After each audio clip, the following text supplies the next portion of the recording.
let me ask you a quick question. First thing this morning, did you check your phone? I mean, like the very first thing you did?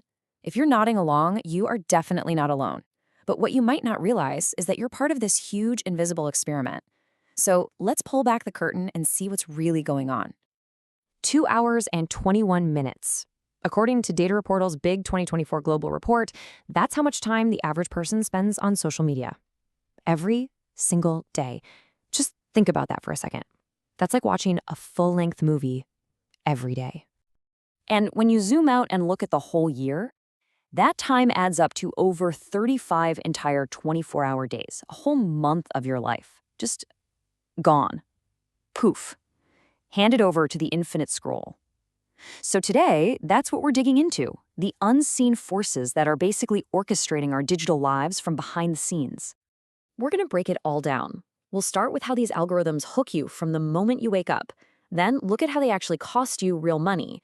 We'll explore how they can trap you in these weird filter bubbles and how, on a much bigger scale, they can lead to some serious injustice. And, most importantly, we're going to talk about how you can actually take back the controls. It all kicks off the second that alarm goes off, doesn't it? The very first algorithm we meet in the morning has one job, and one job only: to grab your attention and absolutely refuse to let go. So here's the most important thing you have to understand.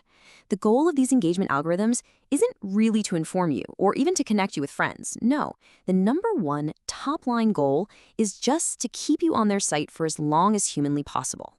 So how do they actually pull that off? This quote from the documentary The Social Dilemma just nails it perfectly. It's a race to the bottom of the brainstem. See, these platforms are engineered to work kind of like a slot machine. Every time you scroll, you're pulling the lever, and every unexpected like or comment gives you this tiny, unpredictable little hit of dopamine. It's a reward that keeps you coming back for more. It's not designed for the thinking part of your brain. It's targeting something way more primal. And boy, does the data show just how well this works. Reports from Exploding Topics show that a staggering 70% of us check social media within 10 minutes of waking up. And if you look at young adults, that daily screen time jumps to over 3 hours. This isn't some random accident. It's the algorithm doing its job, successfully building an irresistible morning habit for millions of us. But what's really wild is how it learns. See, the algorithm doesn't care why you stop scrolling. It only cares that you do. So if content that makes you furious or outraged is what holds your attention, well, it's going to feed you an endless buffet of outrage. Research from back in 2018 actually confirmed that this kind of hyper-customization leads to something called selective exposure, which basically traps us in this feedback loop of our own biases and makes political divisions even deeper.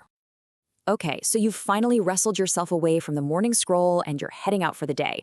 But guess what? The algorithms are coming right along with you, and this time they've got their sights set on your wallet.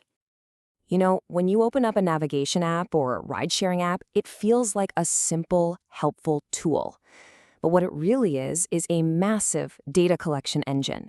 It's not just predicting traffic, it's predicting you, specifically how much it thinks you are willing to pay. That price you see quoted for a ride, it's not just about how many cars are nearby. No way. The algorithm might factor in that you're in a fancier neighborhood, or, and this is a crazy one, that your phone battery is low, which suggests you might be a little more desperate. It even looks at whether you've paid for surge pricing in the past. It's building a unique price just for you, designed to squeeze out the absolute maximum it thinks you'll cough up in that exact moment. All right, so you've navigated the day, you finally get home, you collapse on the couch, and you just want to zone out and watch something. Well, even here, there's an algorithm waiting to make your choices for you. This whole idea is called the filter bubble, a term made famous by the author Eli Pariser.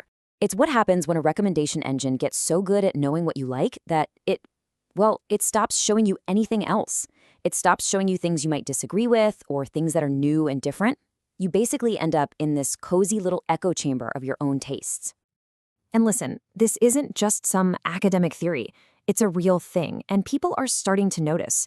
A 2024 report from Mintel actually identified a growing anti-algorithm movement. People are actively trying to break free from these predictable loops because they feel like their world is getting smaller and less interesting. So the real cost in the evening isn't money. It's your own autonomy. You know that autoplay next episode feature? That's not just for convenience. It's a deliberate design choice that removes a decision point, making it just a little bit easier to keep watching for hours. The algorithm is subtly taking the choice away from you, and it leads directly to binge watching and just lost time. Now, we've talked about lost time and lost money, which are big deals. But the most profound, the most serious cost of all this algorithmic control isn't personal, it's societal. This is where the hunt for efficiency can go terribly, terribly wrong and lead to real-world injustice. An algorithm is only as smart as the data you feed it. So, what happens when you train it on data from a world that is already full of historical and systemic biases? It doesn't magically fix those biases, it learns them. And then it applies them at a scale and speed that no human ever could.